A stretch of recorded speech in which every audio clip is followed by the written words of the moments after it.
پیارے دوستو، آج آپ کو بتائیں گے شیطان کی روح قبض کیسے کی جائے گی۔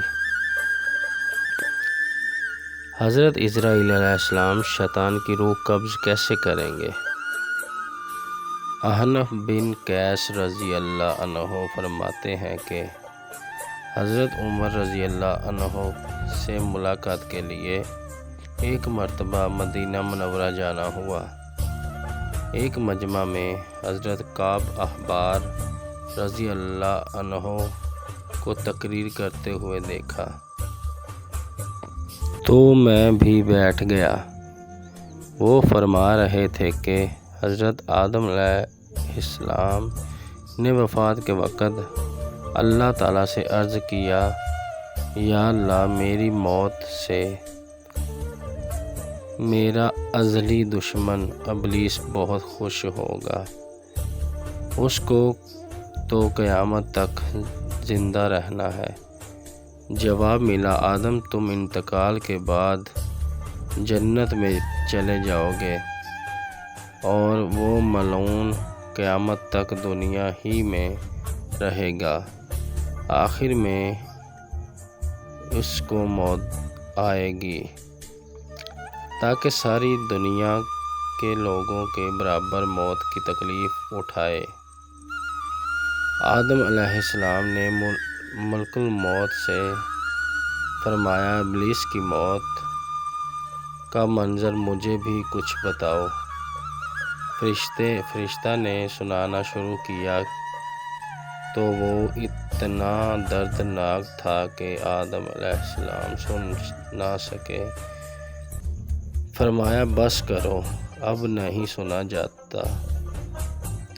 اتنا فرما کر حضرت کعب رضی اللہ عنہ خاموش ہو گئے۔ لوگوں نے کہا، حضرت، کچھ ہمارے سامنے بھی اس کی موت کا منظر بیان فرمائیں۔ پہلے تو انکار کیا، مگر لوگوں کے بیہودہ اصرار پر فرمایا، جب قیامت قریب آئے گی، لوگ حسب عادت بازاروں میں مشغول ہوں گے۔ اچانک ایک زوردار دھماکہ ہوگا جس سے بہت سے لوگ بے ہوش ہو جائیں گے۔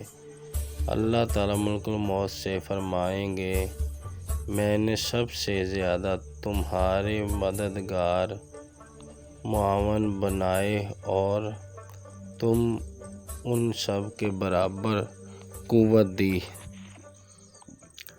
میرے غصہ اور غضب کا لباس پہن کر جاؤ، ابلیس ملعون کی روح قبض کرو اور اس کے ساتھ تمام انسانوں اور جنوں سے زیادہ سختی کرنا، اور مالک داروغہ جہنم سے کہو کہ جہنم کے دروازے کھول دے۔ ملک الموت غیظ و غضب میں بھرے ہوئے بہت سے فرشتوں کے ساتھ دنیا میں اسی طرح آئیں گے کہ آسمان و زمین والے دیکھ لیں گے تو خوف کے مارے پگھل جائیں گے۔ ابلیس کے پاس پہنچ کر بہت زور سے ڈانٹ پلائیں گے، جس سے ابلیس بری طرح دھاڑے مار مار کر چیخے گا۔ اگر دنیا والے اس کی آواز سن لیں تو بے ہوش ہو جائیں گے۔ ملک الموت ابلیس سے کہیں گے، خبیث، تو نے بہت طویل عمر پائی اور بے شمار انسانوں کو گمراہ کیا جو تیرے ساتھ جہنم میں جائیں گے۔ اگر ان سب کے برابر تجھے موت کا مزہ چکھاؤں گا۔ تیری مہلت ڈھیل کا وقت ختم ہو چکا، اب تو موت سے بھاگ نہیں سکتا۔ ابلیس گھبرا کر مشرق کی جانب بھاگے گا تو کبھی مغرب کی جانب، لیکن ہر طرف اپنے سامنے ملک الموت کو پائے گا۔ سمندر میں گھسنے کی کوشش کرے گا تو سمندر نکال پھینکے گا۔ آدم علیہ السلام کے قبر کے پاس کھڑا ہو کر کہے گا، اے آدم، تمہاری وجہ سے میں ملعون اور مردود بنا، کاش کہ تم پیدا ہی نہ ہوتے۔ پھر ملک الموت سے کہے گا، کتنی سختی اور تکلیف کے ساتھ میری جان نکالو گے؟ فرمائیں گے، جتنے لوگ جہنم میں ہیں ان سب کی موت سے کہیں زیادہ تکلیف اور سختی کے ساتھ۔ یہ سن کر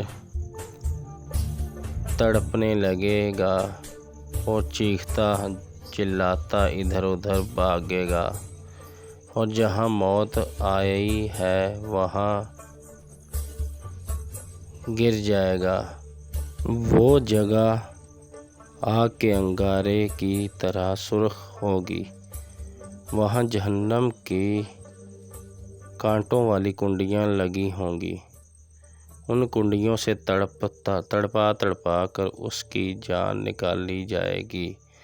آدم علیہ السلام و حوا علیہ السلام سے کہا جائے گا، ذرا اپنے دشمن کو دیکھو، کس طرح ذلت کے ساتھ مر رہا ہے۔ وہ دیکھ کر خوش ہوں گے اور کہیں گے، رہنا قدا تم تو علینا نعمتا، یا اللہ، تو نے ہم پر اپنی نعمت مکمل فرما دی۔